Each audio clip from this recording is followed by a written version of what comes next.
Bueno, lo primero, dar las gracias al núcleo del Partido Comunista de España en Soria, Izquierda Unida en Soria, y también al Ayuntamiento por facilitarnos este espacio y, como no, a que tenemos aquí de ponente hoy, Enrique. Hoy venimos a presentar dos libros que tenemos aquí: La memoria histórica democrática de las mujeres y también Pedagogía antifascista. Y bueno, lo hacíamos un poco porque pensamos que es importante, en la situación en la que estamos actualmente, pues con el fascismo llamando a las puertas de nuestras casas, pues un poco tratar estos dos temas. ¿Por qué? Porque bueno, uno de que se está haciendo mucho hincapié en Castilla y León, además, entre el acuerdo que tenía entre PP y Vox, era derogar todo lo que tiene que ver con el tema de memoria histórica en nuestra comunidad. De hecho, tenemos ahí el ejemplo de la pirámide fascista de Burgos, que se quería declarar de interés cultural. Entonces nos parece muy importante el tema de la memoria histórica. Y el tema de pedagogía antifascista, al final, nosotros, si no empezamos con esto desde la enseñanza, es muy complicado, porque si la gente lo que ve pues es lo que está viendo últimamente en redes sociales, pues vamos por mal camino. Y por eso dijimos, ¿qué podemos hacer para combatir esto? Y dijimos, pues vamos a traer a la persona que más sabe de esto, por lo menos en Castilla y León y seguramente en España. Y por eso traeremos a Quique, que bueno, ha tenido muchos cargos, tanto dentro de Izquierda Unida y en el partido, también ha sido profesor en la Universidad de León, ha escrito estos libros que viene a presentar hoy y otros también, como Pedagogía del Decrecimiento, acaba de publicar un libro nuevo, ¿cómo se llama? Emprendimiento educativo. Sí, una cantidad de libros bastante importante. También ha trabajado mucho el tema de memoria histórica, archivos documentales, etc. Entonces, bueno, es una persona muy cercana a nosotros, que bueno, ha hecho un muy buen trabajo en esto, que además también ha hecho esta misma charla en otras provincias de nuestra comunidad, y nos parecía que era la persona indicada para hacer esta presentación. Así que bueno, no me quiero alargar más porque el protagonista hoy sois vosotros y él, así que pues bueno, empezamos. Muchas gracias, David, muchas gracias, Samantha, por ayudar en la organización de este evento, y sobre todo al Partido Comunista de Soria y a Izquierda Unida también de Soria por la organización de este evento. No es que sea cercano, es que soy uno de los nuestros, aunque hoy día ya a veces lo decimos irónicamente, esa frase que popularizó Groucho Marx de yo no sé si soy uno de los nuestros. Bueno, estaba el otro día en un instituto de secundaria de La Robla, que es la zona minera, una de las zonas mineras de la provincia de León, y estábamos trabajando sobre igualdad con chicos y chicas de 11 años, 11, 12 años. Y en mitad de la sesión de clase, de repente 3 guajes saltaron allí en mitad de clase diciendo: es que nosotros somos votantes de Vox. Y les dije: pero si no tenéis edad para votar, ¿qué me decís, chavales? Dice: que las feminazis, es que la ideología de género, es cierto que luego no sabían qué era eso de la ideología de género, pero era algo que oían repetidamente y que ellos habían visto que al mundo adulto parece que les provoca. Y hoy en día, en las aulas, ser el malote ya no es ir con cristapanqui o ir vestido de heavy, sino que fundamentalmente es ser de Vox. Ser antisistema es ser de Vox. ¿Qué quiere decir esto? Que la ultraderecha, el neofascismo, ha ganado la batalla cultural que han presentado y que lo tienen muy claro y se han organizado para ello sistemáticamente, no solo aquí, porque a veces hablamos de aquí, pero está pasando en Latinoamérica. No tenemos más que ver que Javier Milei, en el año 2022, que ni siquiera se había pensado, había planteado presentarse para presidente de Argentina, en la reunión de la CEPAC, que es donde se reúne la internacional reaccionaria, se denominan así, que es la internacional neofascista actual, como en la época de la Segunda República fue la internacional antifascista.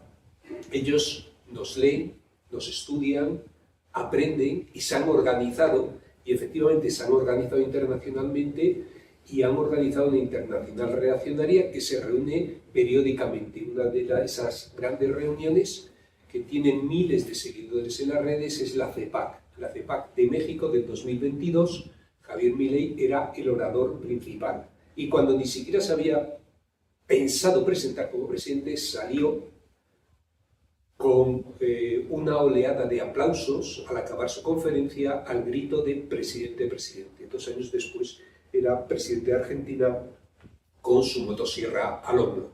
Por lo tanto, sí vemos que ellos han ganado la batalla cultural. Y esto es lo primero que tenemos que plantearnos.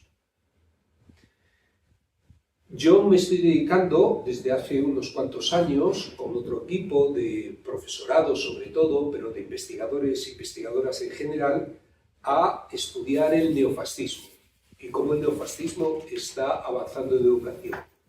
Y una de las preguntas que nos hacemos es ¿qué hemos hecho en estos últimos 20 años en la escuela pública? Porque la escuela concertada, una de las cosas que tenemos claro es que es no solo el mayor factor de segregación educativa y social organizado institucionalmente en este país, sino que además los centros concertados tienen ideología propia. Eso se consagró por Felipe González en 1985 con la LODE y establecieron que los centros privados con financiación pública, el 60% los tiene la Iglesia Católica, podían tener idearios que pueden tener ideología propia, la que sea, puede ser de Vox o la que decidan la empresa que es la dueña y por lo tanto contratar a su profesorado según esa ideología, tener y seleccionar el alumnado cercano a esa ideología, educarles en esa ideología, tener los libros de texto afines de esa ideología y por lo tanto reproducir esa ideología de forma sistemática en este país. Y esto es una de las razones del auge del fascismo, del neofascismo, porque el nacionalcatolicismo nunca se fue y además le hemos apoyado desde la izquierda para que se mantenga instaurado, si se considera la izquierda al PSOE, al menos tradicionalmente o en el imaginario colectivo todavía sigue siendo esa mentalidad. Y ciertamente se ha consagrado durante todos estos años y por lo tanto se ha ido formando generaciones de futuros votantes de Vox. Eso es lo que, de alguna forma, hemos admitido, igual que la judicatura se pasó de ser el top a ser la Audiencia Nacional, igual que el mundo militar, igual que el mundo policial, igual que el mundo, en todos esos submundos que hay, en el de prisiones que estábamos comentando hace poco. Yo estaba dando un taller de formación, porque trabajo en la prisión de Mansilla a veces con los presos, y ya dijimos, no podemos seguir trabajando con los presos si no trabajamos con los funcionarios, porque en 15 segundos, nada más que hemos acabado de trabajar con los presos, nos lo desmontan sistemáticamente los funcionarios.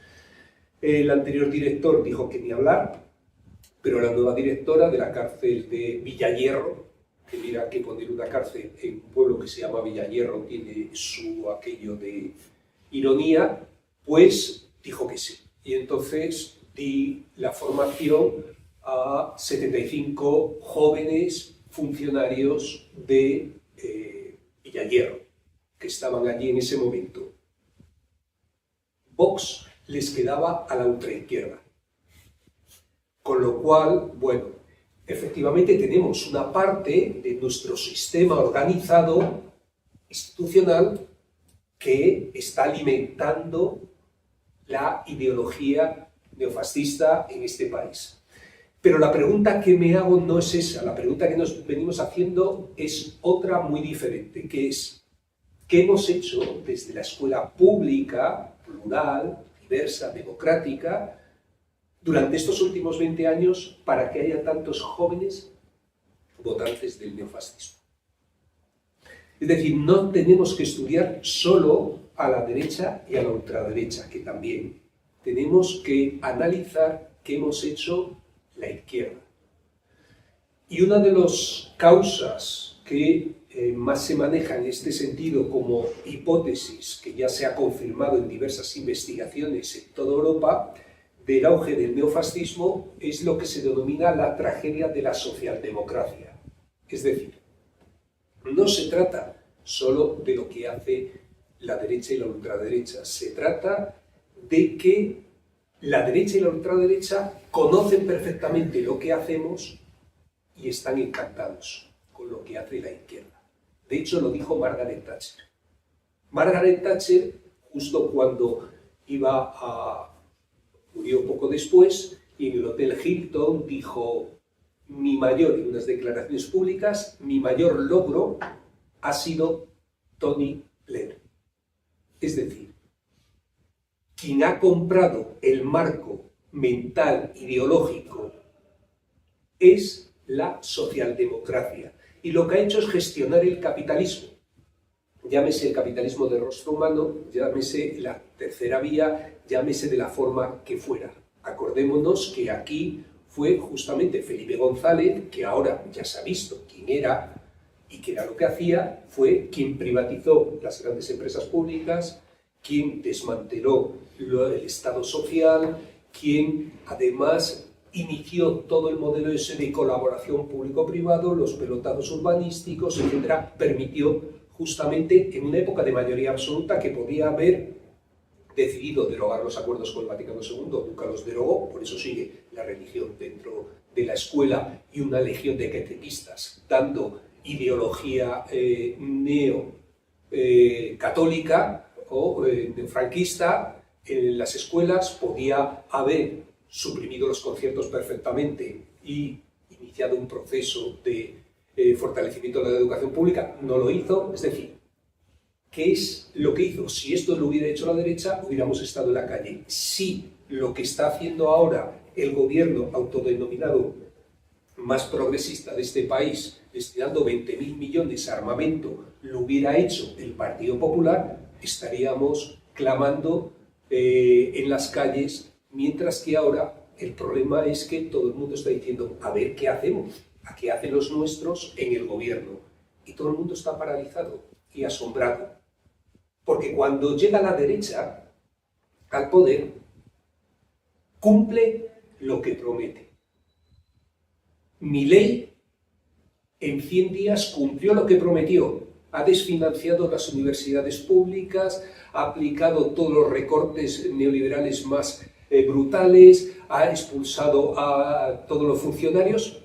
Trump, en 10 días, ha empezado a firmar decretos como loco y todo el mundo sabemos lo que están haciendo. Mientras que cuando llega la izquierda al poder, ¿con qué nos encontramos? Con que deshoja la margarita. Y empieza, bueno, la ley Mordaza es que no se puede. Los acuerdos con el Vaticano es que no nos dan los números. La reforma laboral, bueno, es que solo la del Partido Popular, no la del PSOE. Bueno, pero de la del Partido Popular los aspectos más lesivos. Bueno, pero dentro de los más lesivos, los más lesivos de los más lesivos. Y esto no ha pasado aquí en España. Esto ha pasado en toda Europa, esto ha pasado en Latinoamérica. No tenemos más que ver Kirchner, no tenemos más que ver Scholz en Alemania, no tenemos más que ver quien dirige ahora el Partido Laborista en Inglaterra. ¿Y qué ha visto la clase trabajadora? Que cuando llegamos a gobernar, gestionamos el capitalismo en todo caso, pero nunca tomamos medidas claramente de acuerdo con los programas que presentamos. Y cuando ve esto, lo que dice, bueno, aquí nos dejan desamparados los nuestros. Esto es una lucha de todos contra todos. Esto es la ley de la selva. Cada uno que se busque la vida. Y en este cada uno que se busque la vida, ¿quién me ofrece que los nuestros sean los primeros? En esta nueva jungla salvaje, la ultraderecha. Y estamos viendo cómo progresivamente cada vez más clase trabajadora está votando la ultraderecha. Y eso se estudió hace 15 años ya en todo el sur de Francia, en Marsella, se sabía perfectamente. Y hemos seguido errando en el mismo diagnóstico, haciendo las mismas propuestas y diciendo que no se pueden hacer. Que es que eso de asaltar los cielos va a ser en otro momento. Claro, por eso a mí me preocupa nuestra memoria, Porque los chavales juegan fundamentalmente con la memoria como algo de las batallitas de los abuelos, como algo pasado, pero es que ese pasado se está repitiendo. De hecho, si tuviéramos que poner una película que refleja la situación actual, la película que podríamos citar aquí es la de Zona de Interés. La película donde se refleja la vida de un jerarca nazi al lado del campo de concentración. Una vida idílica absolutamente al margen del genocidio que se estaba haciendo. ¿A qué nos recuerda? La de Gaza, por ejemplo. Al genocidio que están retransmitiendo las propias víctimas, con una absoluta impunidad, y que siguen haciendo ahora en Cisjordania, con una absoluta impunidad, y donde nuestro gobierno, el gobierno, insisto, autoproclamado más progresista de la historia de este país, lo único que ha hecho son declaraciones, pero ha seguido permitiendo el pase de armas, ha seguido comerciando las universidades nuestras, a pesar de toda la red que formamos, las universidades por Palestina, donde hay grupos que tenemos que decir que son simbólicos en las distintas universidades de apoyo a Palestina y de denuncia del genocidio. Sin embargo, permanentemente sabemos que se están firmando acuerdos de colaboración con Israel, ahora mismo, con este genocidio, donde aunque se condene, se puede permitir perfectamente el embajador israelí de romper las declaraciones y los acuerdos en la ONU, en la propia sede, los acuerdos que se han tomado allí. La pregunta es, ¿estamos haciendo algo? ¿Estamos haciendo lo suficiente? Yo me di cuenta de esto cuando empezábamos a trabajar en memoria histórica en este tema. Empezamos a trabajar en memoria histórica porque mi compañera, Eloína Terrón, es hija, nieta de represaliados. Y ella quería conocer la historia de por qué a su familia les habían separado a cada uno a una parte del mundo. No podían vivir en el pueblo donde nacieron. Una acabó en la India, otra en Inglaterra, otra en Perú y otro en Madrid.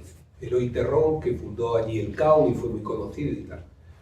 Y uno de sus tíos fue un guerrillero maqui, un comandante y luego guerrillero maqui muy conocido. Y empezamos a preguntar a la gente. Y a partir de ahí se empezaron a hacer documentales. El primer documental se titulaba El silencio de los otros.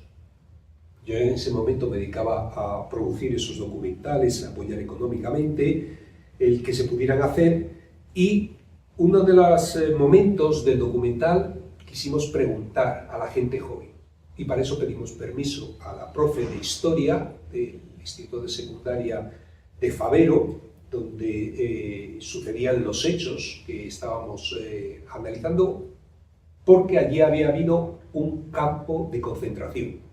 Igual que los de Auschwitz, igual que los de Birkenau, en España hubo 300 campos de concentración. Y entramos en clase. Es verdad que al principio entrar en clase se organiza un cierto follón, una cierta algarabía, pero después los chavales y las chavalas se olvidaron de nosotros y nosotras, porque claro, entraba la directora, el de cámara, las luces, iba otro profesor de historia de la universidad junto conmigo, la directora, un montón de gente. Bueno, y nos sorprendió enormemente que cuando preguntamos a los chicos y chicas si sabían que allí había habido un campo de concentración y que sus abuelos habían sido esclavos de Franco, los denominados esclavos de Franco, ¿sabéis cuánto lo sabían? Cero. Solo una chica algo había oído en casa. Cuando luego lo llevamos al lugar de la memoria, porque esto es uno de los elementos fundamentales, porque tiene que ver con la educación, eso que decimos siempre, que nada llega a la cabeza que no haya pasado antes por el corazón, tiene que ver con los afectos. El visitar el lugar de la memoria fue como una experiencia que les galvanizó, que quedaron absolutamente sorprendidos de decir, alguien nos había ocultado parte de nuestra memoria. Es lo mismo que pasa cuando llevo yo a los chavales de la universidad, a mi alumnado, a ver el documental El silencio de los otros.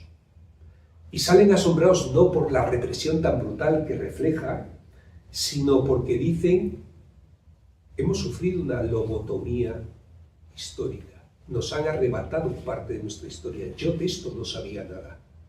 Y claro, cuando preguntamos al alumnado dicen, es que a esto nunca se llega en clase. Cuando preguntamos al profesorado, dan otra versión. Bueno, es que pasamos de puntillas a veces. De hecho, Instituto de Almendralejo es un pueblo de 30.000 personas que tiene varios institutos y en uno de ellos trabajaba Felipe. Felipe era profesor de filosofía y una de las asignaturas que dan los de filosofía es psicología. Entonces estaba dando en clase de psicología y, bueno, pues comparó, Felipe, por cierto, fue concejal con Ana, compañero de corporación municipal, también, pues fue sorprendente porque él estaba dando clase y comparó, para decir que hay libros que se construyen, que son ficticios, que no obedecen a datos empíricos o a ciencia, comparó la Biblia y Harry Potter. Y entonces el alumnado le denunció.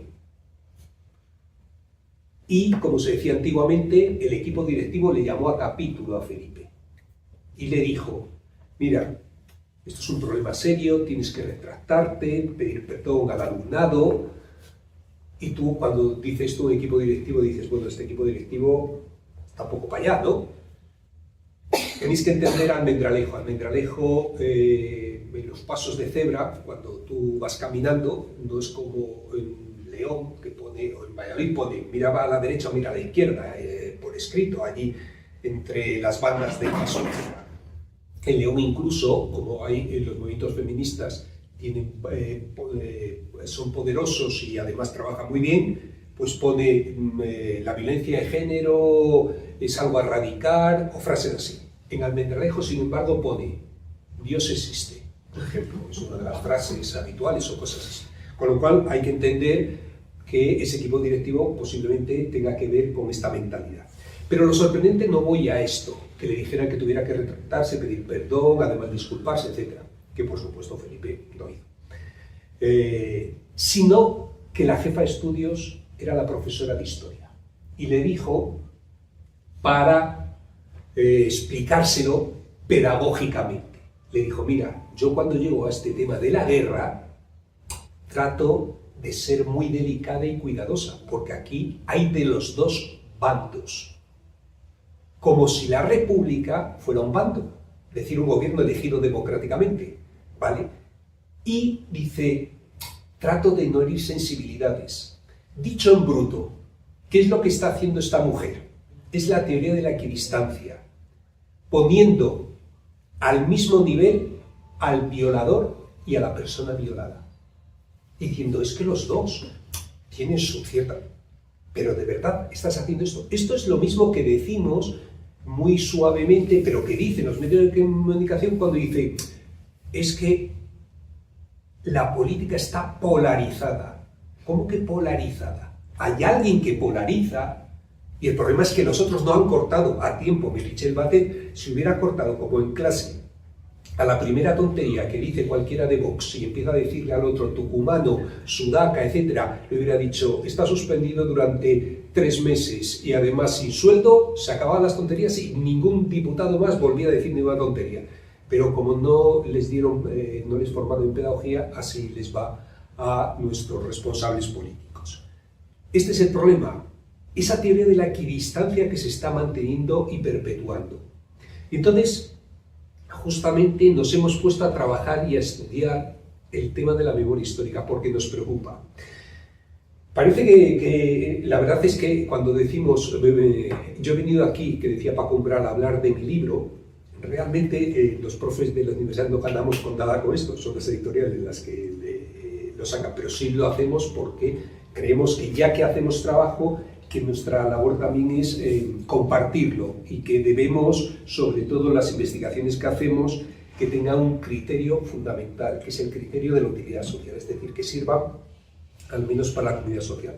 Pues bien, lo que hemos hecho es, por una parte, plantear en estos dos libros, que ahora sale el tercer volumen, qué es lo que debería saber toda persona de bien, que dice la derecha, sobre nuestra memoria, y sobre nuestra memoria reciente. Tanto en general, por eso la historia silenciada, como de un aspecto que casi nunca se toca en la historia, y es las mujeres, el papel de las mujeres.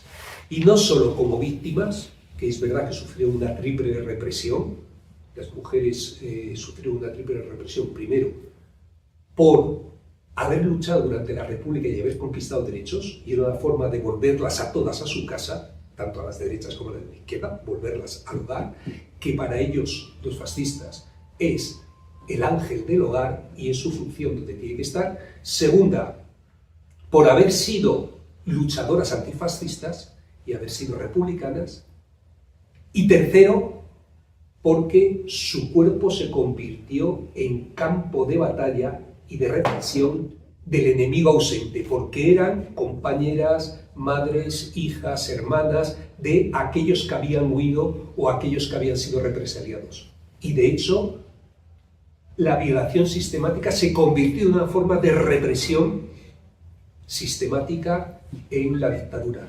Y cuando hablas con los chavales, lo único que han oído hablar a veces es que, bueno, sí, Franco, dictador y tal, no había libertades. Y ya está, porque en el currículum escolar se pasa de la guerra civil a luego la reconstrucción de España, la época de la autarquía y cómo el desarrollismo. Y tú dices, bueno, y la dictadura y la represión que hasta el año 62 fue el último maqui que se eliminó, pero es que Franco estaba muriéndose y se estaba ejecutando a gente. Franco firmaba ejecuciones diarias. Es decir, cuando se dice Kim Jong-un, se dice, pero es que las dictaduras aquí fueron terribles y fueron al nivel, no de Videla, fueron al nivel de Hitler, de Benito Mussolini, pero mantenida y prolongada. Y de todo esto prácticamente no se habla. En los libros de texto, por eso nos pusimos a estudiar un libro de texto, fue lo primero que hicimos. Y saqué este de la asignatura pendiente porque es un análisis de lo que hace el profesorado. El profesorado, por desgracia, todavía seguimos sometidos al libro de texto. El 99% del tiempo escolar, sobre todo en secundaria, está en torno al libro de texto, tanto el profesorado como del alumnado. ¿Por qué? No podemos convertir a las víctimas en culpables, ojo. El profesorado, hay tal presión. Lo primero que te preguntan, ¿en tu departamento cuál es? ¿Por qué tema vas? No por qué tema va tu alumnado. Dice, no, yo a mi alumnado lo dejé en el tema 2, pero nosotros seguimos dando, volviendo a contar lo mismo que viene en el libro de texto, como si los chavales no tuvieran comprensión lectora, pero es que es una presión constante la que nos están imponiendo y con lo cual muchas veces te coges el libro de texto porque no te da tiempo a más, a buscar otras fuentes, etcétera, etcétera. Y entonces nos pusimos, ¿por qué? Porque los libros de texto son los que están construyendo justamente la ideología de las futuras generaciones, el ideario colectivo de las futuras generaciones, la cosmovisión de las futuras generaciones. Y pensad que los libros de texto están en manos fundamentalmente de ¿quién? Efectivamente, de la Iglesia Católica. De la Iglesia Católica, cuando decimos libros SM, ¿os suena SM? Es Sociedad Marianista, una congregación religiosa. Y así seguimos. Es decir, el gran negocio de las editoriales no es Vargas Llosa, no es Carlos Ruiz Zafón, no, son los libros de texto en Latinoamérica. Ahora cuando México ha decidido eliminar a Santillana, a la mayoría de las editoriales, y ha creado libros de texto propio, el quiebre de las editoriales ni os podéis imaginar, porque han perdido todo México. Pero bueno, ya tienen todo Latinoamérica, pero es de lo que viven fundamentalmente las grandes editoriales. Por lo tanto, eso es lo que está construyendo, y la ideología que reflejan es justamente la cosmovisión que van a tener las futuras generaciones. O una parte importante. Ya sé que influyen también los youtubers y los influencers. Ya sé que influye la familia en cierta medida. Pero esto es una parte fundamental, porque es que los chavales y las chavalas pensan que pasan 10 años en la escuela. 10 años, y es para muchos y muchas de ellos, es el único contacto con la cultura académica. Por lo tanto, esto conforma buena parte de lo que ellos, acordaros, en infantil siempre dicen, bueno, es que lo ha dicho la seño, como fuente de autoridad. Ahora ya cuando llegan a primaria o secundaria ya es que lo ha dicho ChatGPT. Bueno, pero la fuente fundamental es aquello que está por escrito. Y cuando nos metimos a analizarlos, nos quedamos asombrados. ¿Por qué? Mirad, por ejemplo, os digo muy rápidamente,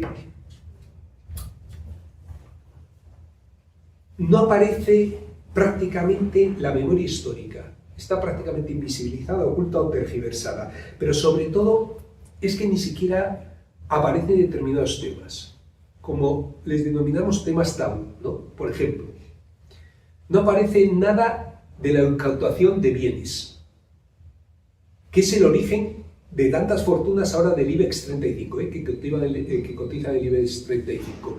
De hecho, el libro de Antonio Mestre, Franquismo S.A., lo documenta suficientemente. No aparece, por ejemplo, tampoco el papel de la Iglesia Católica. Sí aparece que legitimó el golpe de Estado, pero no aparece para nada, por ejemplo, que es que ellos utilizaron no solo dar joyas, dinero, sino su ascendiente sobre la población, sobre todo en zonas rurales, para que sus párrocos denunciaran a la gente, ya no solo dieran informes, sino denunciaran a la gente rompiendo incluso el secreto de confesión a las autoridades, supuestamente autoridades de la dictadura, justamente para que les reprimieran. Pero tampoco aparece, por ejemplo, los responsables y partícipes directos de la represión. De hecho, en ningún libro de texto aparece Martín Villa, como eso, o Fraga, como responsables directos, que además luego ocuparon cargos en la democracia, curiosamente, o el papel de los movimientos de recuperación de la memoria histórica, la generación de nietos y nietas sin los cuales no se entiende para nada lo que está pasando ahora. Claro, y entonces tú dices, ¿y esto, si está así, hay voluntad política para cambiarlo actualmente? Porque nosotros empezamos a estudiar esto en el 2007. Han pasado un montón de años. Ha habido 2 leyes de memoria histórica por medio. Bueno, pues en esto, como en todo, en el PSOE siempre hay 2 almas, ¿no? El alma que podríamos decir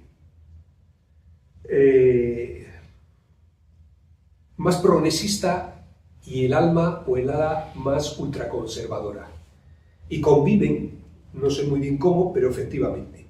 La Secretaría de Memoria Democrática, en la nueva Ley de Memoria Democrática, en sus artículos 43 y 44, establece taxativamente que la memoria histórica tiene que entrar en la escuela, que tiene que ser parte del currículum escolar. ¿Vale? Y lo dice así. Y es más, dice que se tiene que formar a todo el profesorado en su formación inicial, es decir, las universidades, en memoria histórica. No solo al de historia, sino a todo el profesorado, porque es un derecho y un deber reconocido en el derecho internacional. ¿Esto se ha cumplido? ¿Qué dice el otro alma del PSOE? Que es la ministra de Educación, la portavoz actualmente y la próxima sucesora de Lambán, Pilar Alegría, que ya me subió Pedro Sánchez justamente porque Lambán le da bastantes quebraderos de cabeza y entonces quería que fuera la sucesora y esa fue la forma de hacerla visible. Pues lo que dice Pilar Alegría es que ni hablar. Que ya puede decir la Secretaría de Memoria Democrática lo que quiera, con ley máxima de rango, que la LOE, que es la nueva ley educativa, rango máximo, dice que no. Lo único que se contempla en la LOE es en la disposición adicional 41ª, es decir, la 41. Eso que es como en los folletos de las pastillas, de las medicinas, la letra pequeñita que no lee nadie, la disposición adicional 41ª. Y lo que dice es que los chicos y chicas tendrán que conocer la historia de la democracia y sus principios. Y dices, ole, la historia de la democracia y sus principios, que al final la realidad de la gente lo que entiende es la transición, como si la democracia hubiera empezado ahora, que es sorprendente, y queda opacada. Pero es curioso, porque la LOE pone como un saber fundamental, es decir, lo que se llaman saberes básicos, lo que tiene que estudiar todo el alumnado, ¿sabe lo que tiene que conocer? El holocausto judío. Los españoles tienen que conocer el holocausto judío. Digo, olé por el lobby judío que ha conseguido que se introduzca esto y que es necesario. No digo que no, pero ¿y el holocausto español? Por eso, los chavales, las generaciones actuales, saben más del nazismo que del franquismo. Este es uno de los problemas fundamentales que tenemos, de la lobotomización de esa memoria histórica.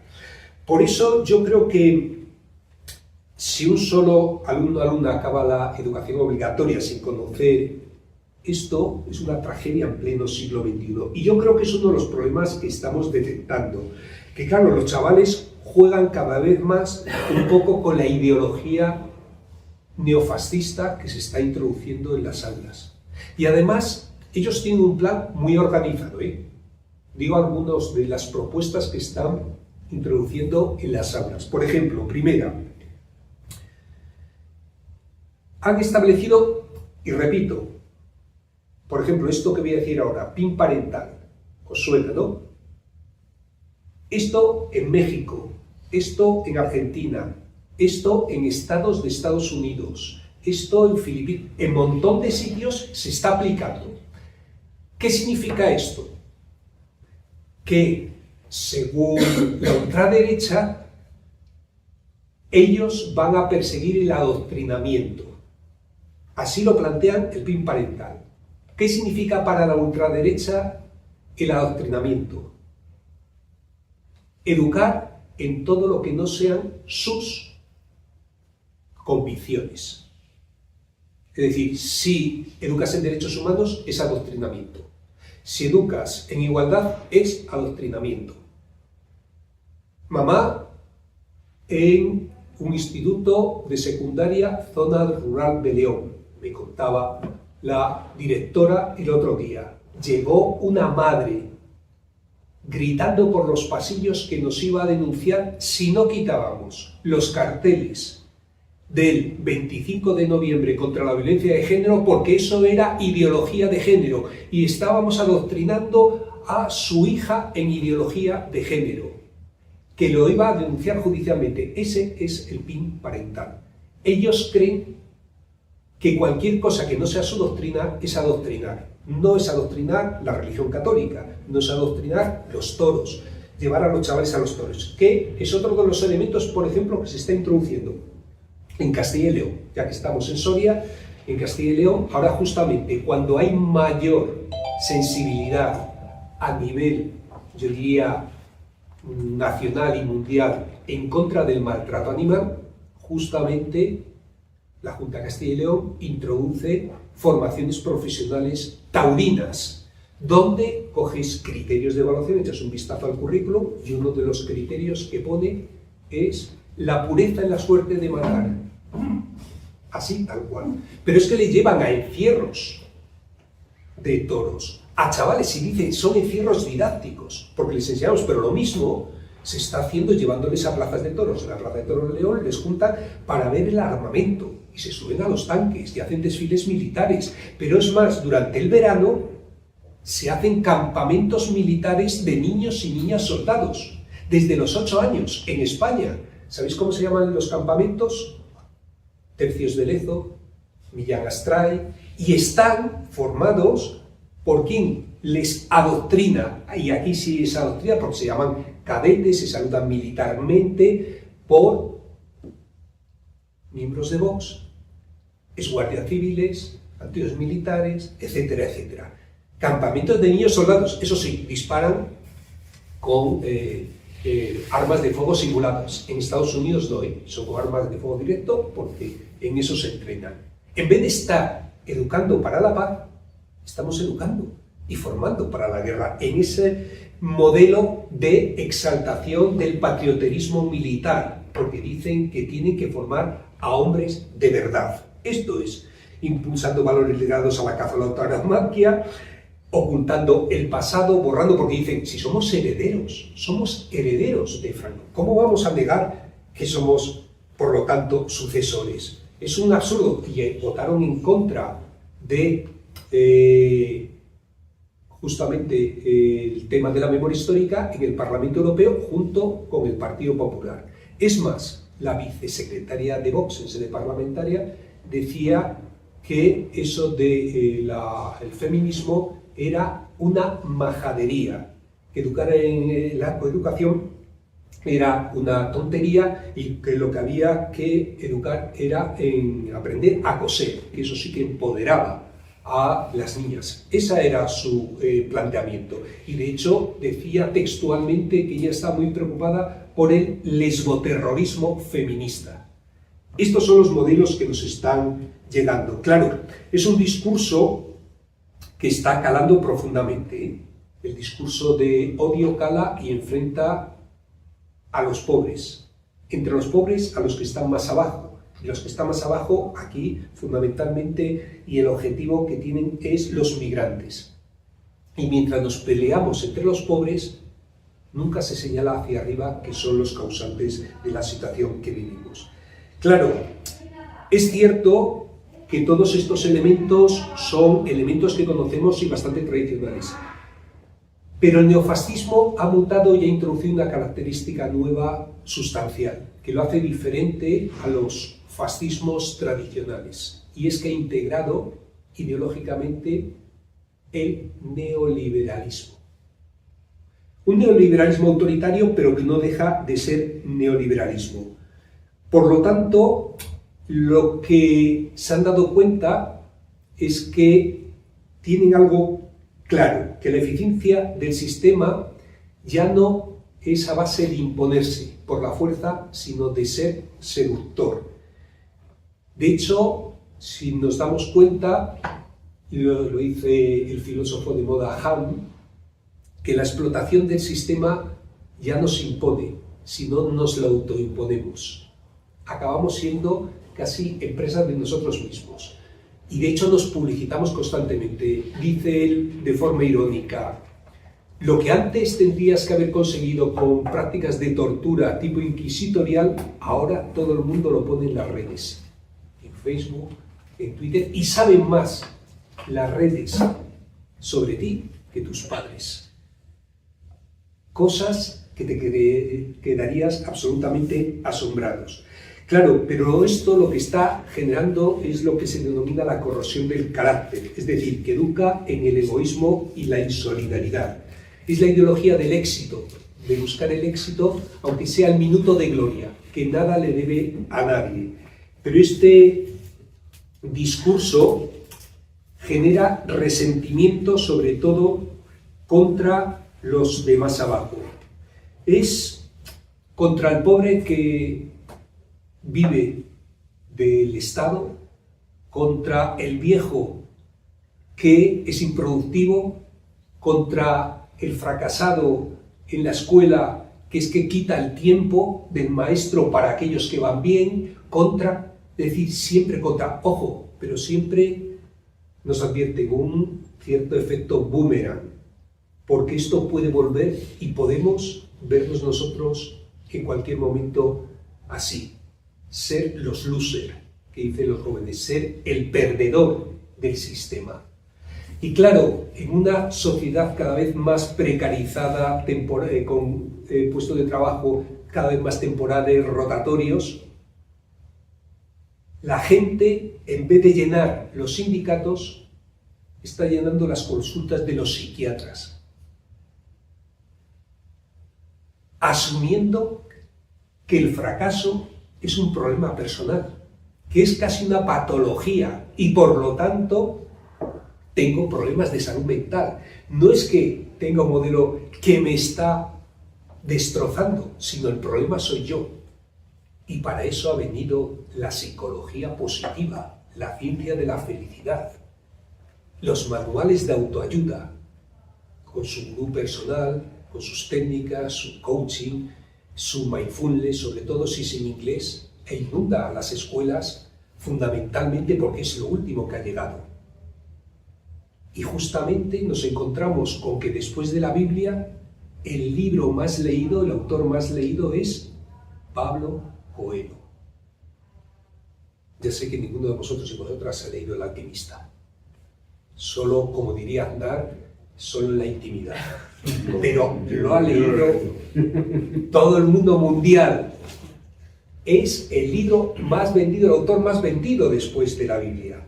Con lo cual tenemos que todos estos manuales de autoayuda lo que nos dicen es que el problema está en ti, que si lo quieres, puedes. Que la crisis es una oportunidad para demostrar tu valía, que justamente solo tienes que reformular un poco tu mente para conseguir el mejor puesto de trabajo, para conseguir la casa más feliz, para que eso que jugabas a los Sims de pequeño, en videojuegos, tener una casa más grande, hacer fiestas más grandes, incluso ves a la gente ir a trabajar en el videojuego, nunca les ves trabajando, pero ves a la gente ir a trabajar y por supuesto puedes incluso trabajar de caco, es decir, de ladrón, porque lo fundamental es hacerte con dinero.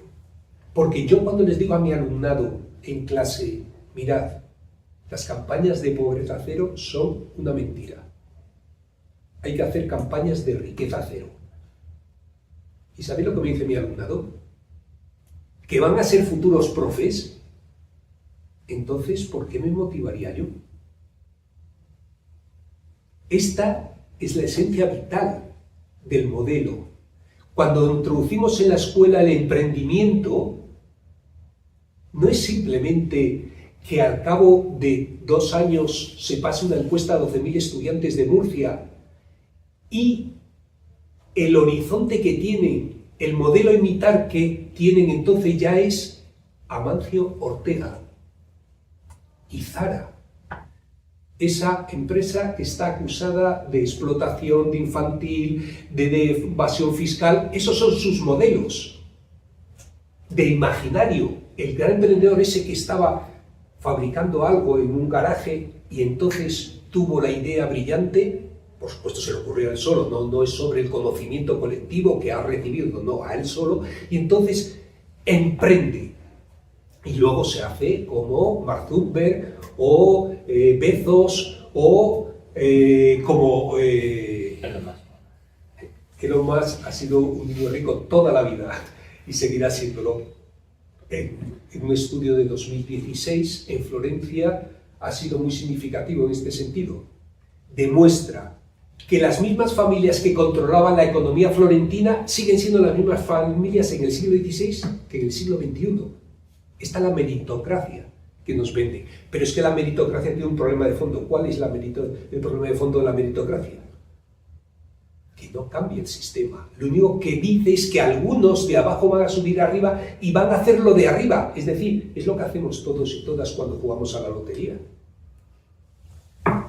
Pegar el pelotazo para estar arriba, no cambiar el sistema.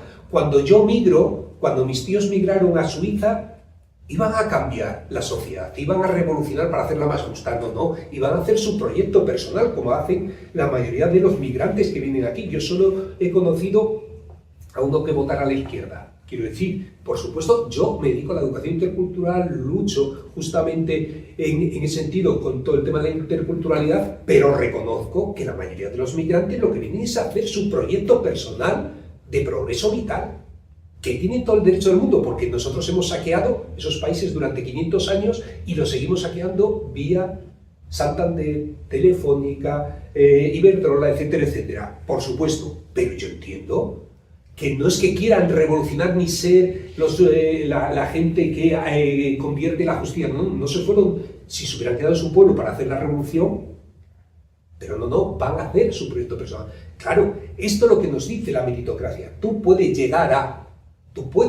ser presidente de España. Bueno, en Estados Unidos solo puede ser si eres multimillonario. Ahora es millonario. Bueno, ciertamente. Pero lo que nos ofrecen siempre es subir arriba, no cambiar el sistema. Este es el problema de la meritocracia que tanto nos dicen respecto a la escuela. Por lo tanto, el problema que tenemos de fondo es que todo esto lo hemos ido asimilando, normalizando, y que es más difícil salir de esta cárcel mental que hacer una revolución. El problema es que antes eras explotado, pero tenías ateneos donde, con otros compañeros, compañeras, reflexionabas, cuestionabas, etc. Ahora es que tienes la televisión en cada casa, y es el centro del hogar, que oímos durante la comida, durante la cena. Si os dais cuenta, las casas están en torno a las televisiones, y ahí día a día penetra la ideología neoliberal. Y cuando decimos el emprendimiento, es que el emprendimiento está desde infantil a la universidad, pero está permanentemente en las televisiones, está en las redes sociales, está en este modelo. Y acabamos diciendo, yo lo que quiero es tener un coche más grande, tener una casa más grande, ser eso. Dice, oye, es de crecimiento. No, ¿cómo que tengo que reducir? Pero si los sindicatos lo que plantean de salida de la crisis, ¿qué es? ¿Qué plantean los sindicatos? Desarrollo, crecimiento.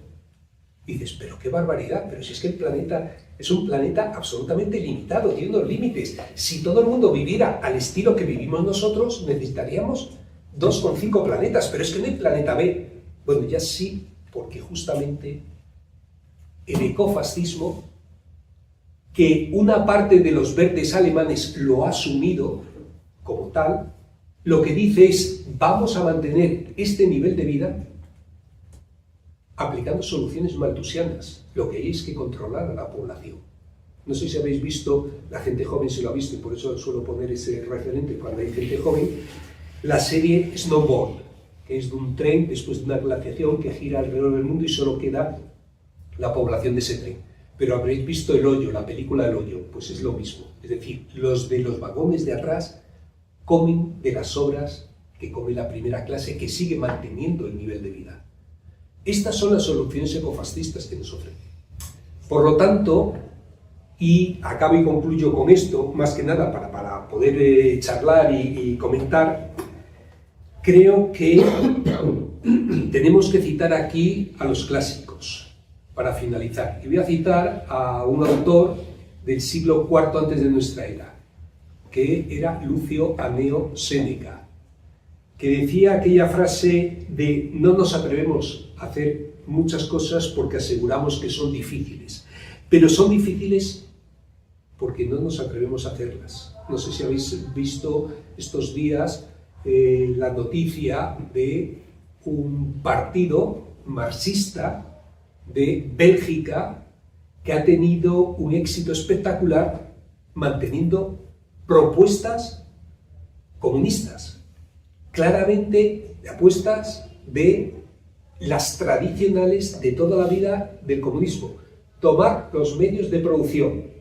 Hoy tendríamos que añadir únicamente tomar los medios de producción digital. ¿Qué significa esto?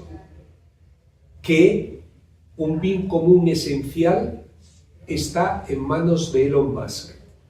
¿Cuál es el bien común esencial que es? La comunicación digital. Ya no nos comunicamos solo analógicamente, nos comunicamos digitalmente. ¿Y cómo es posible que esté en manos de las 5 grandes multinacionales norteamericanas, las GAFA, Google, Apple, Facebook, Amazon y Microsoft? ¿Cómo es posible que esté en manos y decidan además Elon Musk alterar los algoritmos y que ahora sean los algoritmos que apoyan a la ultraderecha, los que más difusión van a tener, porque él lo decide. Si es un bien común esencial y está hecho en función de los recursos públicos que se le han ido dando, ahora 1.000 millones a la IA va a darle Trump, ¿cómo es posible que sea privado? Nuestra soberanía digital, es que hablamos de la soberanía económica, de un montón de soberanías, pero la soberanía digital es fundamental, es un bien común esencial, y para eso solo nos quedan dos caminos. Uno, que no lo veo muy posible, que es crear una red pública. Europa está tratando de hacer una historieta ahí, pero muy difícilmente. Pero la otra es lo que siempre hemos abogado, que es nacionalizar a Elon Musk, nacionalizar a Mark Zuckerberg, nacionalizar, decir, que sea del común. Igual que esto, un montón de cosas. Es que ya nadie se plantea tomar los medios de producción. Cuando yo digo a mi alumnado, ¿quién crea la riqueza de este país? ¿Qué es lo que dicen? Los empresarios. ¿Y sabéis cuál es su argumentación? Que hay que ponerles una alfombra roja porque gracias a ellos trabajamos. No gracias a ellos nos explotan, ni obtienen nuestra plusvalía. No, es que gracias a ellos trabajamos. Esta inversión es lo que es la batalla cultural. Esta inversión es lo que han ganado sistemáticamente. Y la pregunta es, y mientras tanto, ¿qué hacemos nosotros y nosotras? Yo creo que tenemos que atrevernos a soñar, tenemos que atrevernos a volver a decir las cosas claramente y hablar de que queremos comunismo, que es la defensa del bien común, y que justamente si no lo hacemos, lo que nos estamos jugando es el futuro de nuestros hijos y de nuestras hijas y de la sociedad en su conjunto. Y que por lo tanto debemos educar claramente en igualdad, debemos educar en justicia social, en el bien común, en los derechos humanos, pero desde una pedagogía claramente antifascista, sin mediaciones ni medias tintas, porque no se puede ser demócrata sin ser antifascista. Muchas gracias.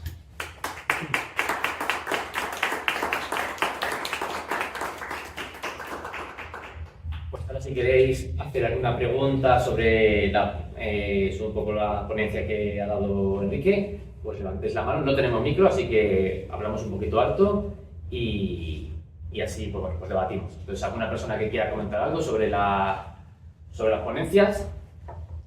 Sí, yo a propósito, claro, bueno, enhorabuena porque nos has dado un recorrido que, bueno, sí, casi todos hemos... perdón, tío. No, empiezas tú, luego él, y no sé si habéis levantado la mano por detrás. Bueno, vais pidiéndome las manos, ¿vale? Pero cuando hablas de la batalla cultural, que es verdad que la izquierda la ha perdido, no la hemos perdido nosotros, la han perdido nuestros padres.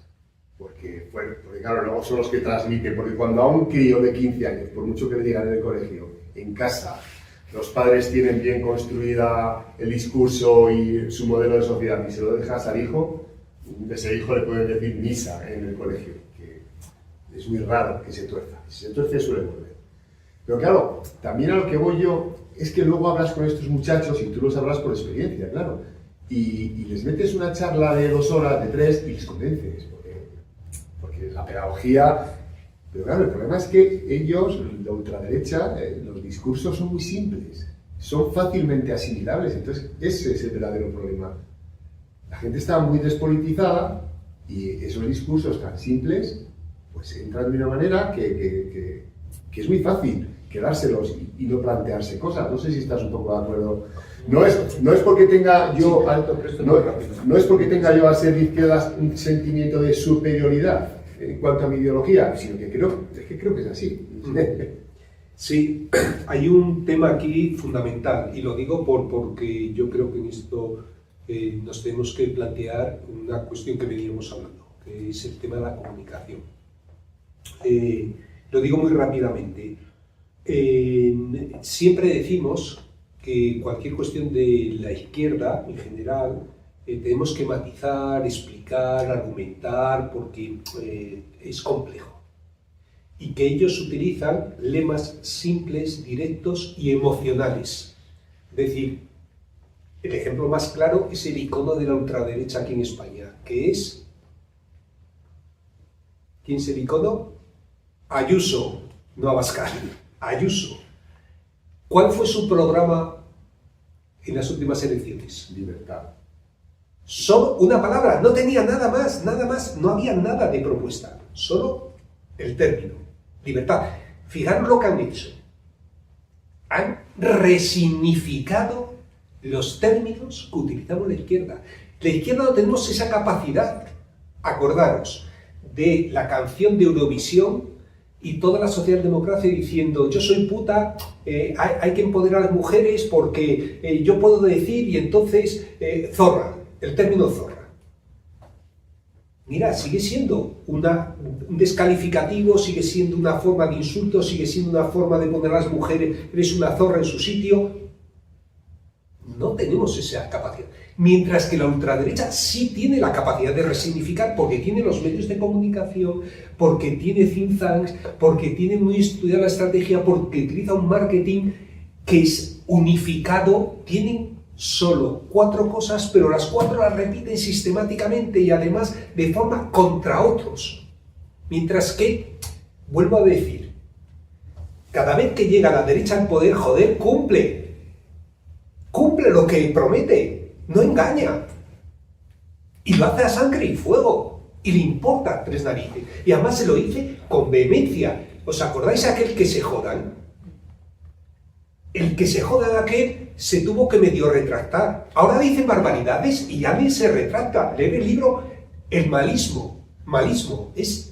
Se enorgullecen de poder decir barbaridades sin ningún complejo. Eso de que se han venido arriba, eso de que está ahí. Por lo tanto, la pregunta es, ¿habéis visto en algún bar a alguien que diga me cago en Dios, yo soy comunista y a estos curas habría que meterles en cintura? Pero yo he visto a un montón de gente en Vox gritando justamente lo contrario en los bares. Y además se sienten como orgullosos y respaldados y poniendo la bandera ahí de dichosa, no del aguilucho, la franquista. La franquista de... ¿qué tenemos? No, la franquista. La constitucional franquista. Porque somos herederos del franquismo. Con esa matización. Y todo el mundo yo digo, ¿dónde está esa historia? La gente no se atreve a decir que es comunista y que defiende el comunismo. Pero bueno, ¿qué es esto? Es que fíjate, es tal y tal, digo, vos joder, y la Inquisición, y también la Inquisición, y sin embargo dices que eres católico, ¿de qué me cojones me hablas? Entonces, por eso digo que esa batalla cultural tiene que ver con estos elementos que también son muy emotivos y emocionales. Y los chavales, para los chavales, los jóvenes son fruto de la sociedad adulta. Y lo que ven en nosotros es lo que aprenden, no tanto lo que les decimos. Y si tú realmente, quien va por ahí va a eso y además va haciendo escuadras marciales, es que allí en León, por ejemplo, ha pasado que ha llegado el Frente Obrero, que son 2 chavales, pero han empezado a vestirse tipo militar, a hacer marchas casi doctrinales de maoístas o marxistas y tal. Y bueno, ha arrastrado un montón de chavales jóvenes que son también ese estilo. Digo, no se trata de eso, pero ciertamente nos tenemos que plantear que a lo mejor tenemos que salir de nuestros cuarteles de invierno y empezar a sentir orgullo por aquellos principios que defendíamos y no andar con tanta transicional. En fin, sí. Luego aquí, una pregunta aquí también. No, yo pregunto de nuevo. Reflexión. No, es que, joder, Lo sabe todo ya. no es porque me lo sepa todo, es porque quizá no me convenzan las respuestas, no es otra cosa. No, está muy bien todo. Pero... No, pero no hay ninguno. Me preocupa toda la situación que estamos viviendo en estos últimos tiempos, Donald Trump, Milei, lo que está pasando en El Salvador, lo que está pasando en Nicaragua, que en un momento determinado la izquierda defendimos todo el movimiento nicaragüense de los compañeros contra Somoza, en fin, que todos esos movimientos que en su momento hubieron, ahora están absolutamente divididos. Y luego la falta de criterio de izquierda.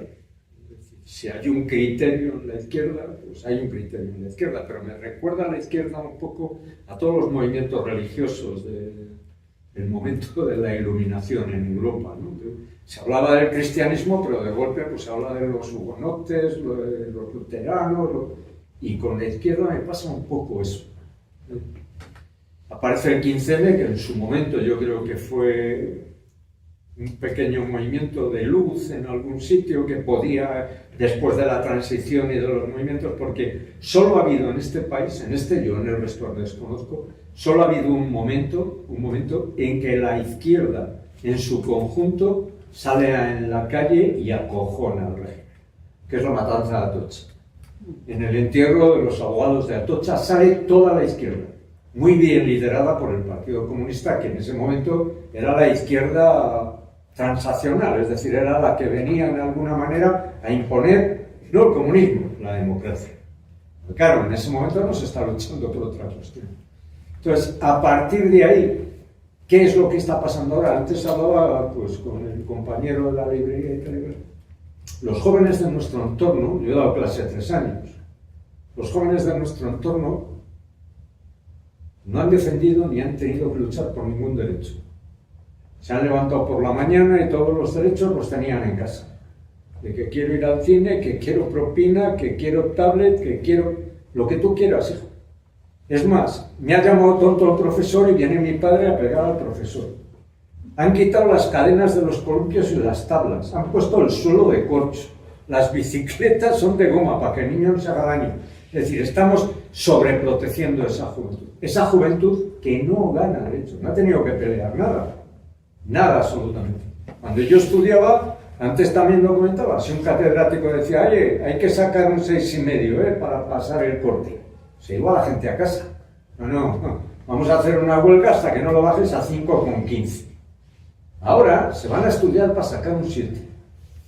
La diferencia es esa, yo creo que se ha perdido esa sensación de que hay que ganar, de que hay que luchar, de que hay que buscar. No se puede mantener a toda la juventud en este proceso de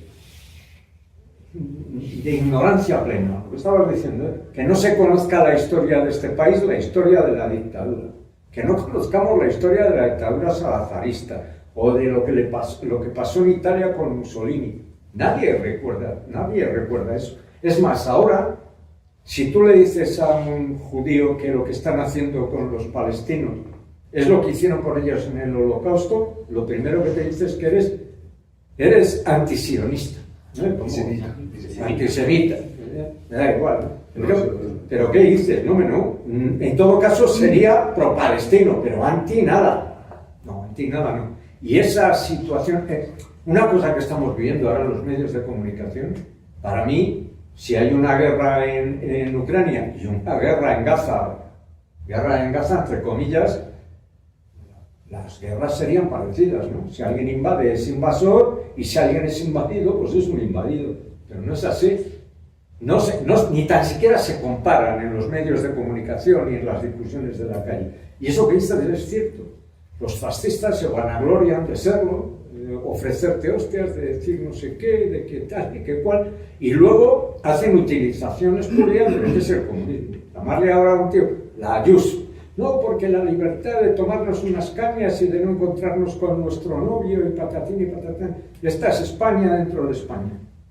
Y estos comunistas bolivarianos, es como decir, estos te comen fruta todos los sábados. Pues, no es eso, es que nos estamos equivocando en algún sitio, pero nos estamos equivocando nosotros. Ellos no, ellos están acertando de pleno. Ellos están acertando de pleno, están subiendo exponencialmente, su forma de estar en la vida de hace 20 años ahora, bueno, ha cambiado radicalmente, y luego, ya acabó, todos los movimientos sociales que aparecen, los ecologistas y tal y cual, nadie se plantea en esencia que todo lo que está ocurriendo con fotovoltaicas, eólicas, granjas, no sé qué, es un tema de capitalismo, no de comunismo, de capitalismo, y que si hay que ir contra alguien en algún caso para solucionar esto, es contra el capitalismo, no contra los movimientos sociales. Pero estos movimientos sociales no se integran en un proceso revolucionario. Y eso es grave, Nosotros teníamos, tengo a un compañero, teníamos una tertulia en la cadena SER todos los miércoles, una tertulia discreta aquí en Soria, en la que poníamos verde a la Diputación. Sí, que exclusivamente era nuestro cometido, ¿no? Bueno, la Diputación, pues nos la han cerrado después de 17 años. El señor presidente de la Diputación se queja al Mañueco, el Mañueco de la guerra y tal, y la cadena SER nos ha dado un golpecito en la espalda y nos ha dicho que ya somos muy mayores y que las barbaridades que decimos que no las digamos. Y han cerrado. Y luego, al día siguiente, sale el señor Benito Serrano hablando de libertad de expresión. Por eso de libertad y de expresión ya me preocupa, porque es que es como lo de la religión, todo esto. Y ya acabo con todas estas cuestiones. Hay un problema de base, que es que somos nosotros. Un cristiano muy cristiano va con la Biblia debajo del brazo y patatín y patatán, y entonces llega esto lo cuenta yo creo que muy bien. Si queréis leer el libro del David Zuclés, la República de las Casas Vacías, que es un libro magnífico, muy bien contado, y además divierte, que es una cosa que ya a estas alturas de la vida. Entonces llega este señor allí con el libro, la Biblia y tal, muy católico, muy cristiano, y llega a una plantación donde todos son esclavos y todos los esclavos son negros. Entonces le dicen, oye, joder, pero tú no eres cristiano y bueno y tal, igual, joder, les están pegando unos latigazos, unas palizas, les están dando para que corren gratis y tal, igual. Y tú no dices que el ser humano es... Sí, que estos son negros. Estos son como espaldas plateadas, pero en un poquito más altos. Todo se justifica, todo lo justificamos, que escupes al vecino porque pues tú buscas la solución a ese escupitazo. Acabo con una anécdota de cuando yo daba clase. Mira, yo daba clase y tuve un día la feliz idea de llegar el primer día, eran ya chavales de 14, 15 años, FP2. Y entré a clase y les dije, bueno muchachos, como sois ya mayores y estáis aquí porque queréis, que no os obliga a nadie, venís vosotros, queréis estudiar, queréis tal y cual, pues no vamos a hacer pruebas de exámenes. Vamos a tal, yo pongo en mi conocimiento en vuestras manos, da igual. Al día siguiente 2 en clase. 2. Y entonces dije, bueno, pues chicos, como vemos que esto va como va, pues doy un golpe de mano. Y desde mañana asumo yo las responsabilidades y el sábado, primer examen. Al día siguiente vuelvo a clase y en el libro me encuentro un panfleto, le hablo, chaquetero fascista. Ese es el contexto en el que estos muchachos viven el fascismo. Entonces, el fascismo es dejar en manos de otros la responsabilidad. Y esa responsabilidad es la que hemos perdido y vivimos en una socialdemocracia. Y oímos al Milei, que es un señor que en Argentina no ha visto en su puñetera vida un gobierno ni comunista ni socialista ni nada de nada, decir que todo lo que ocurre en Argentina es culpa del socialismo. En todo caso debería decir del peronismo, que no es lo mismo que socialismo, que puede equivocar eso ya. Bueno, que joder, ¿para qué me voy a enrollar más? Es que ya como hablo poco, pues yo vengo y me desfogo. No sé si queréis alguna otra pregunta que... Aquí, vale, si tenéis alguna más, levantad la mano, pero hacemos todas juntas, ¿vale? Si hay alguna más, aquí la primera compañera, y así la respondemos todas para que tampoco se nos alargue mucho. Pues aquí, no sé a qué hora son. No lo sé, pero bueno, tampoco, pues aquí y luego atrás, ¿vale? Bueno, pues buenos días y un placer, lo primero. A ver, yo creo que ha habido una cuestión que, bajo mi punto de vista, que además las explica muy bien, y que nos dice un poco de esos cimientos de la extrema derecha, de la ultraderecha, del catolicismo en este país, y es lo que tiene que ver con los colegios privados, pero sobre todo con la escuela concertada. Claro, es verdad que últimamente vemos cómo sobre todo han subido partidos como Vox, pero claro, había un caldo de cultivo previo.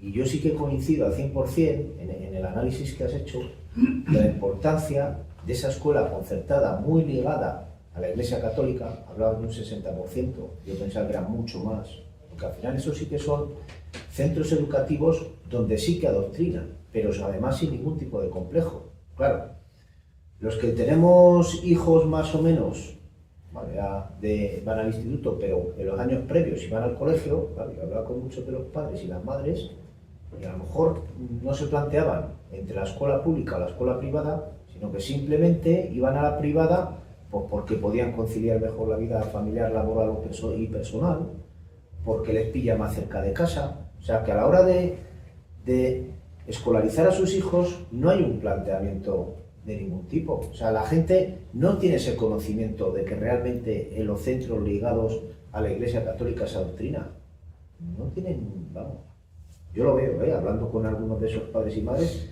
hoy en día. Claro, si estamos hablando y nos remontamos a la época de Felipe González, que desde luego fue uno de los grandes impulsores de la escuela concertada en este país, claro, son muchos años ya. Son muchos años de adoctrinamiento, son ya varias las generaciones que han pasado por esos colegios ligados a la Iglesia Católica.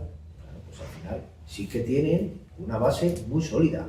¿Que ahora se ha potenciado con los medios de comunicación, sobre todo digitales? Por supuesto que sí. ¿Que son discursos fáciles? Claro. Hablaban de libertad. Hasta han hecho un sindicato donde le han llamado solidaridad. Por eso yo, claro, evidentemente, sí, claro que roban todas aquellas palabras o símbolos tradicionalmente de la izquierda o del comunismo, claro que lo asocian, pero para su propio beneficio, evidentemente. Entonces yo creo que es muy clave lo que pasa en este país, sobre todo con la escuela concertada. ¿La compañera? La educación es la base. Sí. Bueno, muchas gracias por tu intervención, que fue impresionante. Y yo quería preguntarte qué papel crees que tenemos las asociaciones memorialistas en la educación y en la pedagogía de la que nos hablas. Vale. Que responda y luego si le preguntas a Marta. Quiero decir que ella es miembro de una asociación memorialista de Soria que hace un trabajo pedagógico espectacular en Soria. Espectacular. Bueno, así rápidamente, yo diría, es verdad que hay un cierto, solemos decirlo, siempre,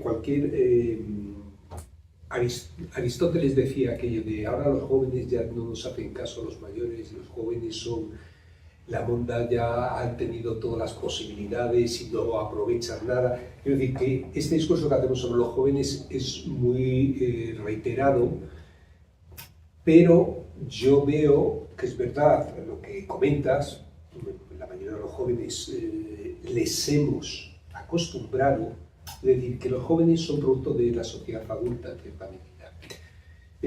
Yo no lo responsabilizo tanto, sino me responsabilizo a mí de decir, el no explicarles que la vida no funciona dando al interruptor y que inmediatamente tienes la luz.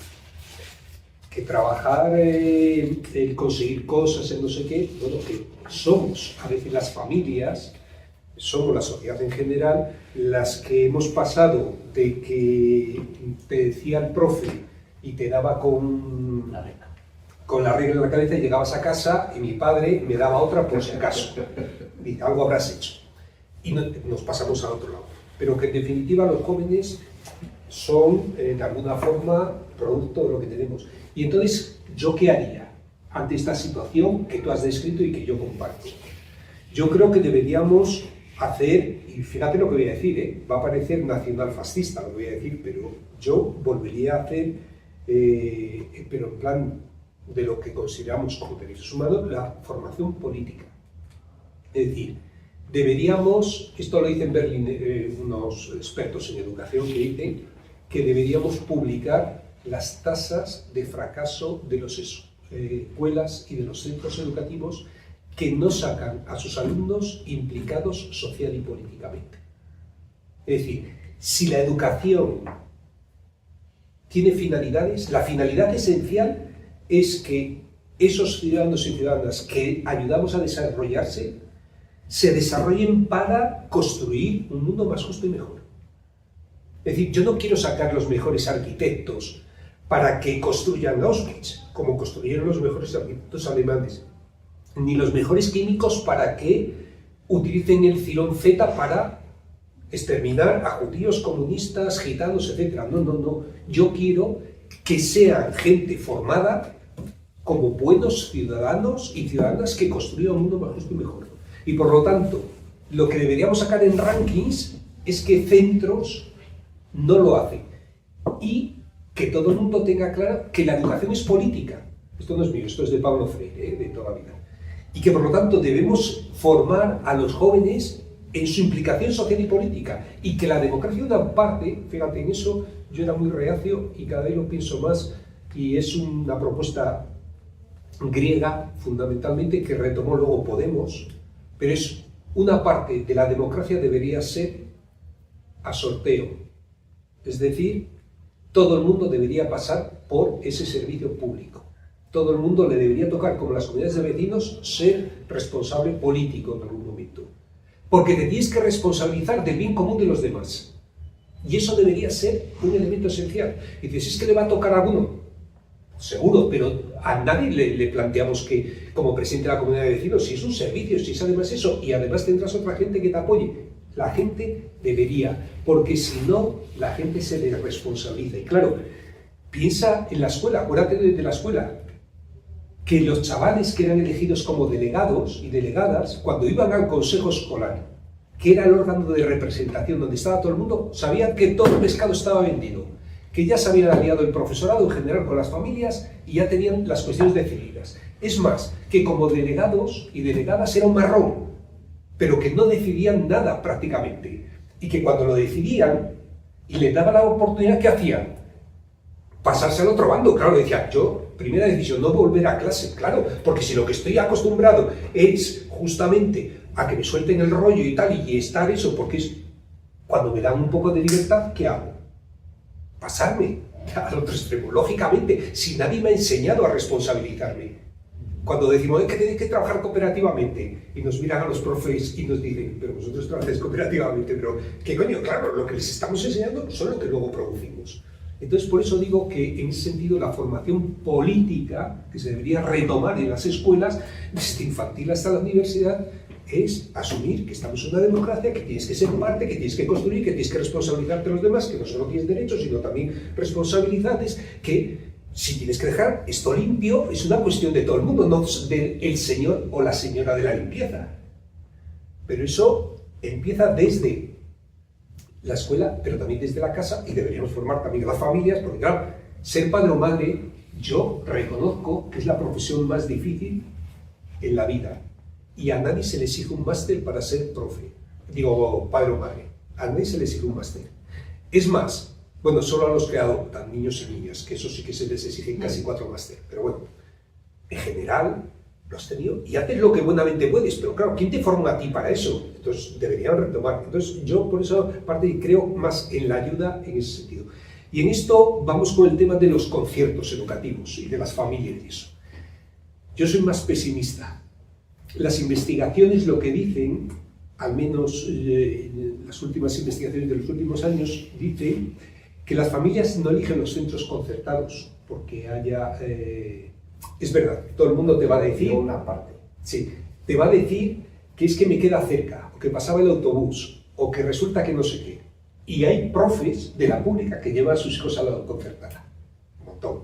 Este es uno de los problemas que tenemos. Bueno, pero lo que estadísticamente y de forma global se eligen los centros concertados, dicho en bruto, esto es de Jimeno Sacristán, que es todavía vivo más reconocido en este país, dice, porque no hay negros, ni moros, ni gitanos.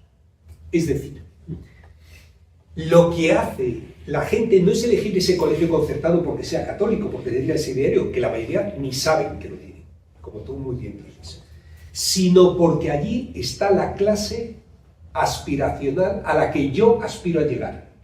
Es decir, allí hay abogados, allí hay médicos, a los que yo aspiro. Y la mayoría de la gente, tú preguntas en una cafetería, ¿tú eres clase trabajadora?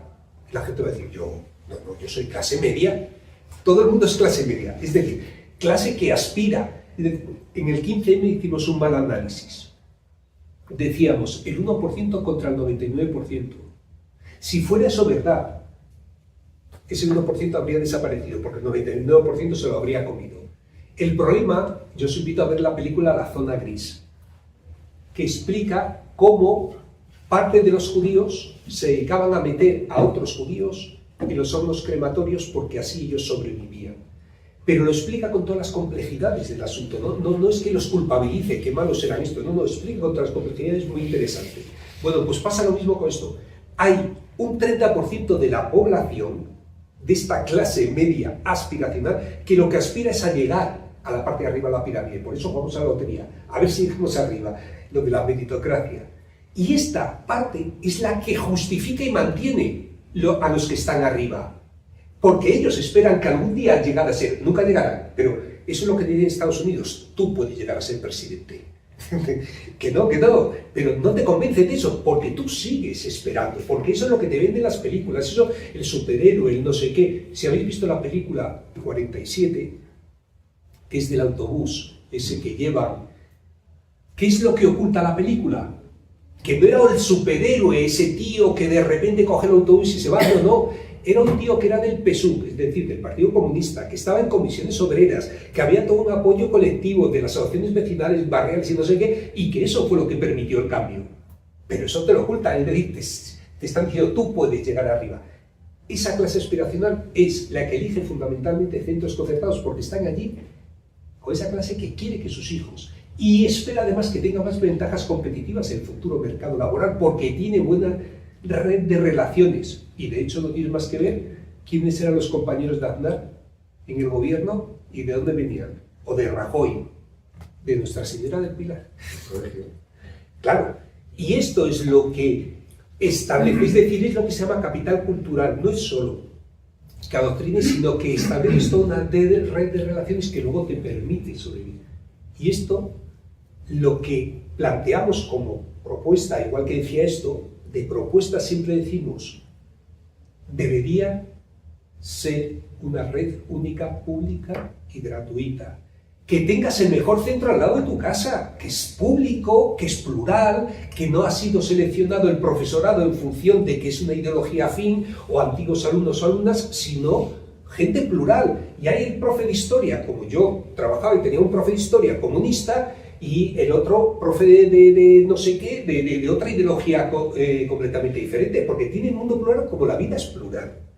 Y eso es lo que deberíamos ofrecer a nuestro alumnado, porque luego a medida que va creciendo, va viendo y va decidiendo, y eso sería lo lógico.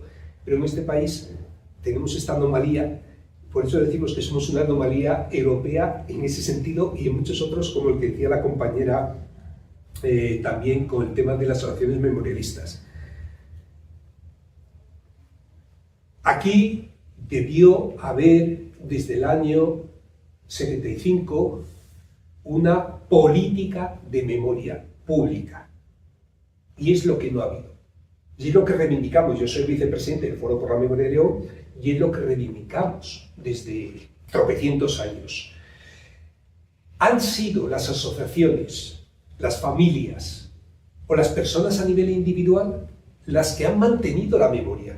De hecho, en el nuevo libro que sacamos, una parte, porque esto lo sacamos en este formato porque es como cualquier libro que tú vas a coger y que tienes que leer y trabajar porque te vienen los contenidos, te vienen actividades, no sé qué. Bueno, la tercera parte, un tercio del libro, se dedica a la recuperación de la memoria histórica y al papel que han tenido las mujeres en la recuperación de la memoria histórica. Y ahí sale documentalistas, maestras, con la historia de qué han hecho y cómo lo han hecho, cómo han mantenido la historia, aparte de las que fueron durante la dictadura, que fueron buena parte las mujeres las que mantuvieron y recuperaron. Y claro, lo que tratamos es decir, esto no es una función de las asociaciones. Las asociaciones tendrían que desaparecer. De hecho, no es lo que queremos. ¿Por qué lo estamos haciendo? Pues como el ONGismo. Porque no lo hace el Estado social y entonces al final lo hacemos porque no nos queda otro remedio. Yo no quiero una subvención. No, tú tienes que exhumar y traer. Tú tienes que hacer el mapa. Una de las cosas que estamos haciendo es un mapa en Google Maps, a pesar de que sea el espacio del enemigo, los novelistas que dice Varoufakis, los que dominan los señores feudales actuales, en el espacio suyo, los rentistas, pero que queremos un mapa de todas las rutas de memoria de todo el país, que tú cuando vayas a cualquier lado puedas mirar, igual que miras la ruta de los molinos, puedas mirar la ruta de memoria histórica de la zona de Extremadura y esté conectada a su vez y se sepa qué es lo que hay allí, por qué se hizo, qué finalidad. Como cuando vas a San Marcos, sabéis, el León, ¿no? la historia que ha tenido, que un alemán descubrió que allí había sido un campo de concentración y dijo, ¿y cómo he estado yo alojado sin que haya ninguna referencia sobre eso? Y a partir de ahí, claro, esto es un poco. Entonces, ¿qué es lo que hacemos de las acciones de memoria histórica? Fundamentalmente, por una parte, lo que no hace el Estado, pero por otra parte, exigir al Estado que asuma las funciones. Esto es lo que sigue siendo deficitario de la ley de memoria histórica, nueva incluso. Claro, y al final, que no sea tan lábil en las cosas, porque dice una cosa la ley, pero luego no hace que se cumpla. Es como cuando Yolanda Díaz va al Vaticano. Digo, ¿pero a qué tienes que ir? Es que no solo tienes que hacerlo, sino parecerlo. Por lo mismo, si la Secretaría de Memoria Democrática establece que se tiene que introducir en el currículum y además que las exhumaciones tienen que ser públicas y eso, pues cúmplelo, fináncialo y tú dices, dime dónde pones el dinero y te diré dónde pones el corazón. Si tú no lo financias, ya sé que simplemente es una declaración. Y este es el problema que tenemos. Por eso, el papel en la educación nuestro ahora mismo es suplir las deficiencias. Entonces, ¿qué es lo que hacemos? Pues trabajar con los centros educativos para que cuando hacemos charlas de estas, solo viene la gente convencida que es la que menos necesita estas charlas, pues ya que Mahoma no va a la montaña irá a Mahoma. Entonces, hablar con los equipos directivos, con el profesorado de historia, de entrar en los centros educativos. ¿Cuál es el problema? Que la Junta de Castilla y León lo tiene muy claro y ha dicho que de eso ni hablar, que no admite que entremos en los centros públicos, en los públicos. Los concertados ya saben que no van a dejar que vaya nadie, pero los públicos establece ese problema. Yo presenté a la Junta de Castilla y León 2 investigaciones este año.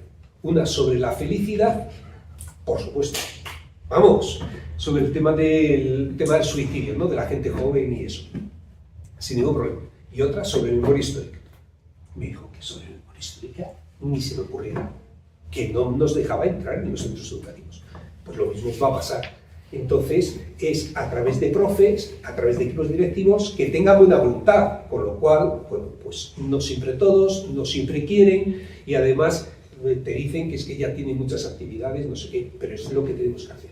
Llamar a la puerta para tratar de intentar acceder y trabajar.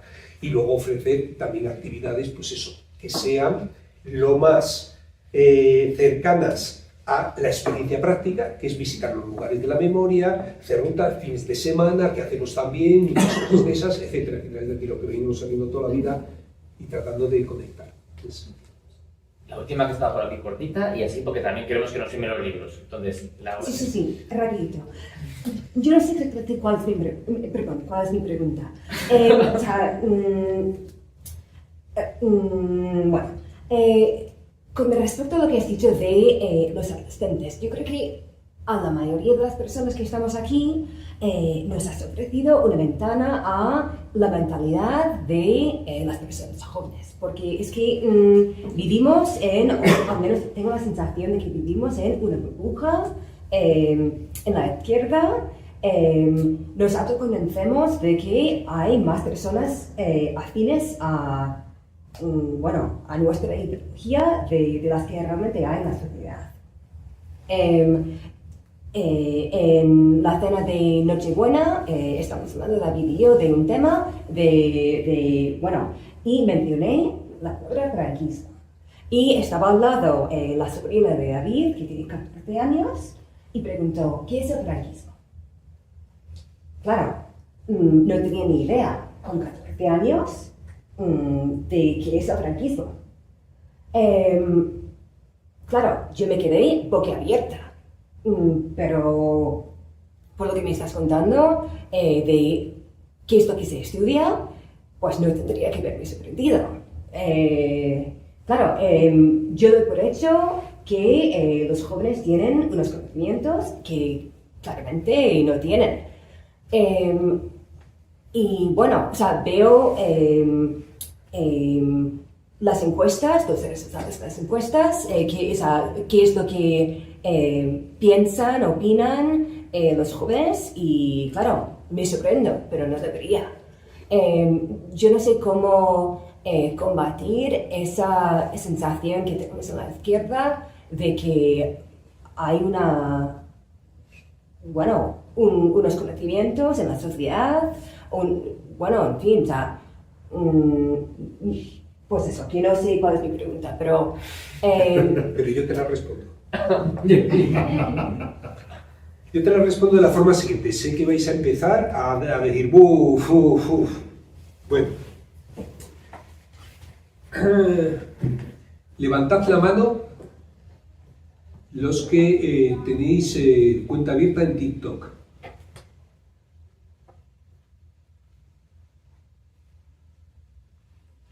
Está respondida la pregunta. ¿Qué quiero decir con esto? El problema de la escuela es que a veces la convertimos en un cubo de basura.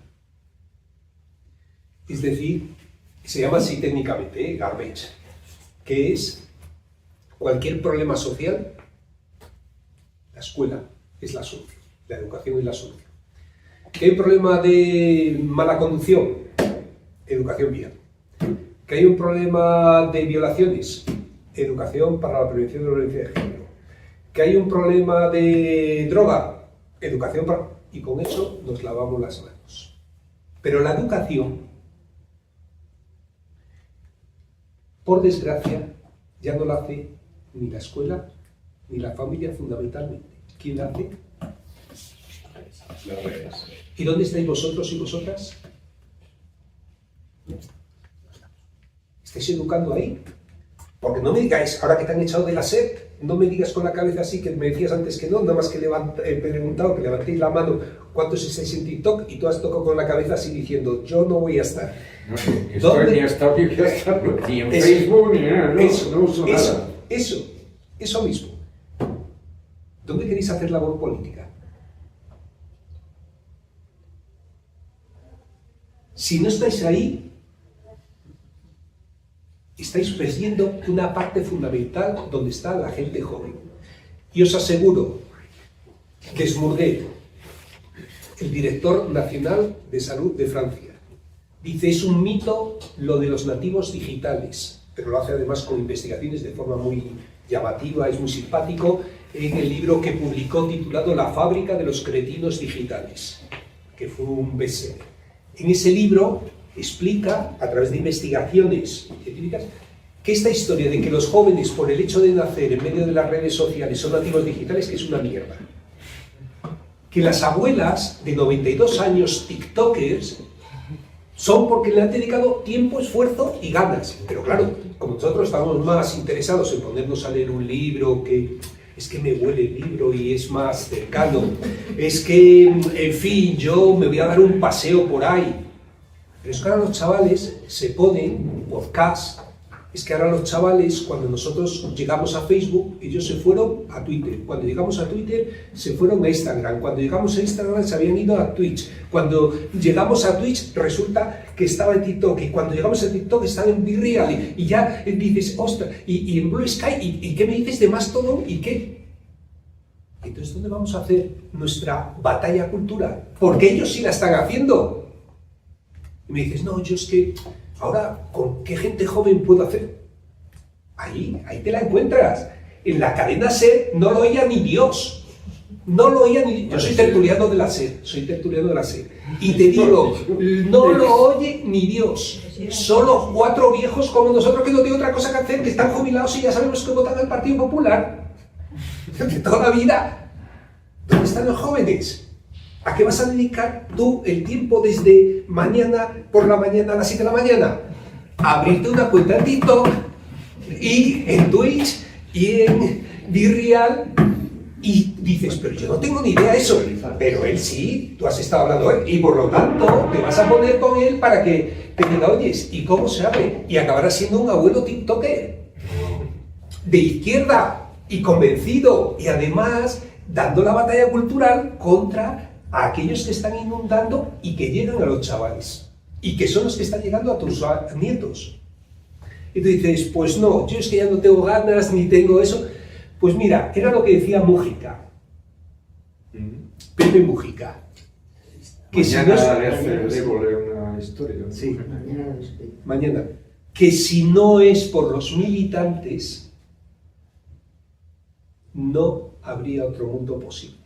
Los militantes en eso dos. Es decir, que tenemos, como decía Gramsci, claro el pesimismo de la inteligencia y tenemos mucho más claro el optimismo de la voluntad. Y que vamos a seguir en la lucha. Y si la lucha se abre en este frente, ahí estaremos. Lenin no se planteó, es que fíjate, en un pueblo atrasado como Rusia, que son todos campesinos, pero ¿qué coño me vas a decir que ahora yo me voy ahí, hombre, con lo bien que estoy yo con los intelectuales alemanes aquí, haciendo no sé qué? Tú vas a hacer lo que hicieron algunos que se quedaron en la Alemania de la socialdemocracia, o te vas a pasar al leninismo. El leninismo hoy está en TikTok. No te olvides.